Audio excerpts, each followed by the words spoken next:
Halo semuanya, dalam rangka program pengabdian masyarakat yang terintegrasi dengan kuliah kerja nyata, kami, tim Mikroplastik 2023, ingin memaparkan mengenai apa itu mikroplastik.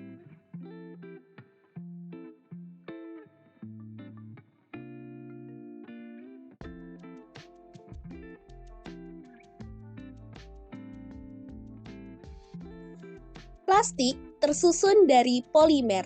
Polimer itu sendiri adalah rantai panjang yang satuan kecil bernama monomer. Monomer bersumber dari ekstrak minyak bumi atau gas. Plastik tidak menyerap air, berkarat, membusuk, dan tidak terurai.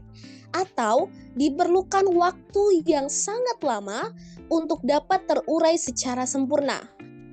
Waktu yang dibutuhkan sekitar 100 hingga 500 tahun agar plastik tersebut dapat terurai dengan sempurna.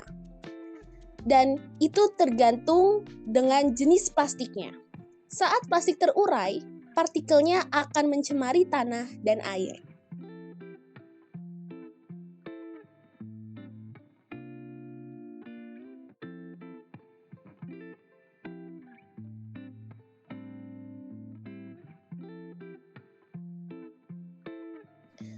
Plastik terbagi menjadi dua macam jenis, yaitu ada termoplastik dan termosetting. Apa itu termoplastik dan apa itu termosetting? Termoplastik adalah plastik yang dipanaskan sampai suhu tertentu dan dia akan mencair dan dapat dibentuk kembali. Sedangkan termosetting adalah plastik yang dibuat dalam bentuk padat, tidak dapat dicairkan kembali dengan cara dipanaskan.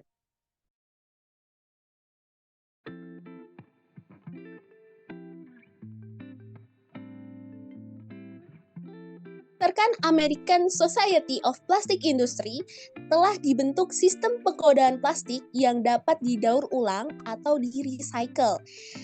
Di sini ada PET, PETE, HDPE, PEHD, PVC, V, LDPE, PELD, PP, PS, Other, dan O. Dan ini setiap kode mempunyai arti tersendiri.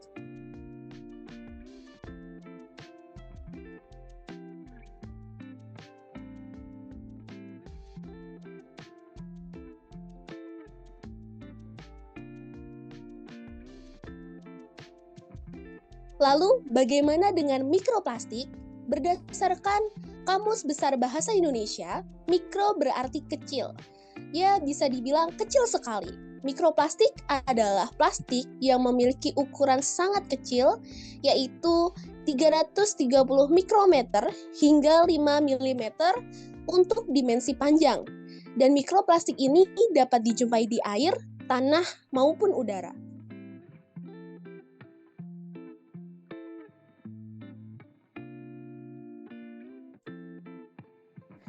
Lalu, mikroplastik sendiri terbagi menjadi dua jenis, yaitu ada mikroplastik primer dan mikroplastik sekunder, di mana mikroplastik primer adalah mikroplastik yang sejak awal berukuran kecil. Contohnya, glitter pada kosmetik. Lalu untuk mikroplastik sekunder, yaitu adalah plastik yang hancur oleh matahari, hancur karena bergesekan dengan benda di air.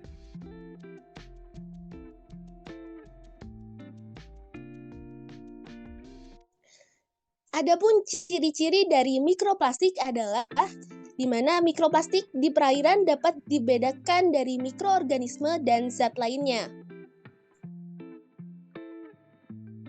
1. Tidak memiliki bentuk sel dan struktur. 2. Warna seragam, misalnya biru, merah, kuning, dan hitam. 3. Membutuhkan perbesaran tinggi jika objek tampak berwarna putih atau transparan.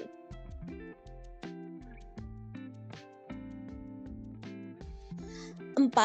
Bentuk mikroplastik bervariasi, umumnya seperti fiber, bentuk fragmen, film, dan bahkan pellet.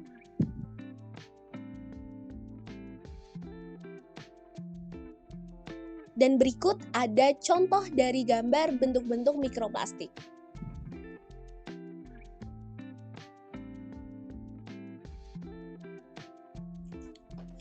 Penelitian mengenai karakteristik mikroplastik pada daerah feeding ground Pari Manta Nusa Penida oleh Argeswara menunjukkan bahwa dari keseluruhan sampel mikroplastik, jenis mikroplastik terbanyak ditemukan adalah jenis fragmen, film, fiber, dan jenis foam.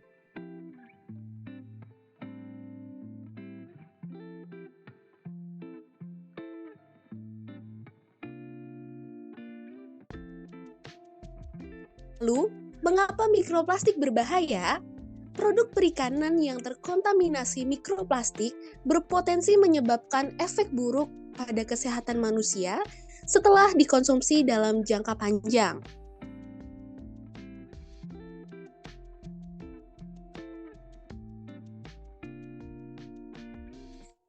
Setelah tertelan, penyerapan mikroplastik didistribusi melalui sistem peredaran darah dan masuk ke dalam jaringan dan sel.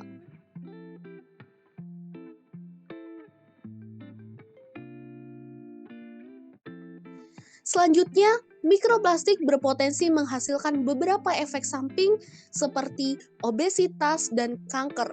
Dalam kasus wanita, mikroplastik dapat menyebabkan kanker payudara.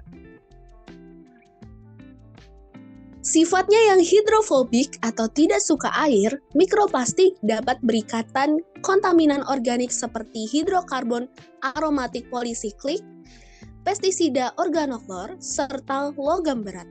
Ketika plastik terpapar sinar UV dalam air, akan melepaskan bahan kimia berbahaya yang biasa kita sebut bisphenol A atau BPA.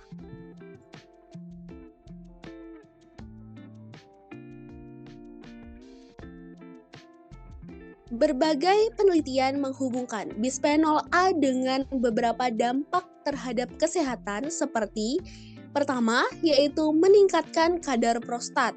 Kedua, penurunan kandungan hormon testosteron. Ketiga, memungkinkan terjadinya kanker payudara. Keempat, sel prostat menjadi lebih sensitif terhadap hormon dan kanker. Dan terakhir, membuat seorang menjadi hiperaktif.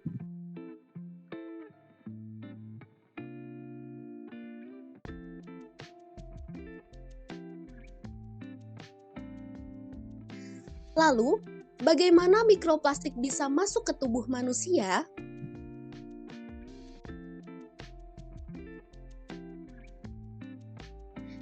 Ukuran yang sangat kecil, tercampur pakan biota laut, plankton sebagai sumber makanan, lalu ada hewan laut seperti ikan rentan menelan mikroplastik, menyebabkan kematian pada ikan karena kekurangan gizi dan gangguan pencernaan, serta potensi besar ditransfer ke organisme tingkat trofik yang lebih tinggi melalui rantai makanan.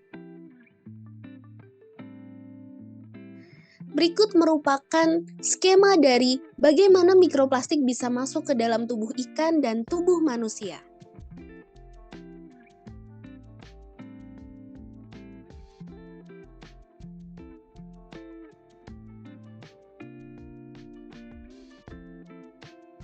Lalu, dari mana asalnya mikroplastik?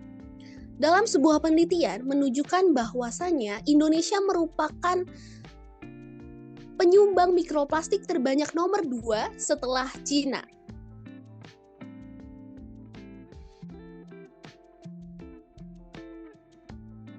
Dan yang paling mendominasi adalah air kemasan yang mengandung mikroplastik terbanyak.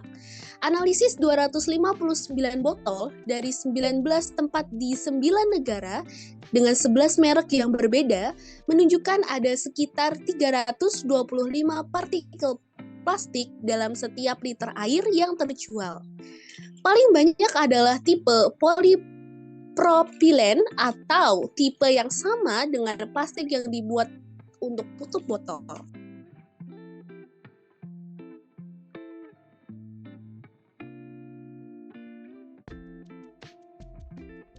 Lalu, bagaimana cara kita mengatasinya? Yang pertama, pastilah gunakan lebih sedikit dari penggunaan plastik.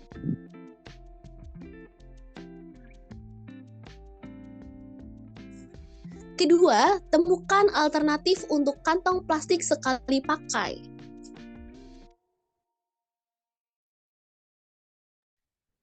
Ketiga, jangan menggunakan microwave dengan plastik.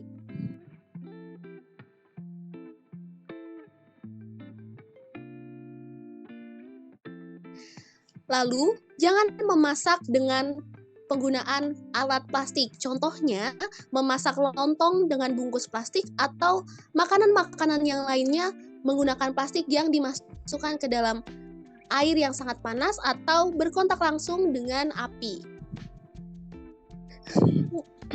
Lalu, membuat ecobricks. Ecobricks adalah botol plastik berisi plastik bekas yang bersih dan kering untuk membuat blok yang dapat digunakan berulang-ulang. Ecobricks digunakan untuk furniture, pembatas kebun, dinding, bahkan membuat bangunan.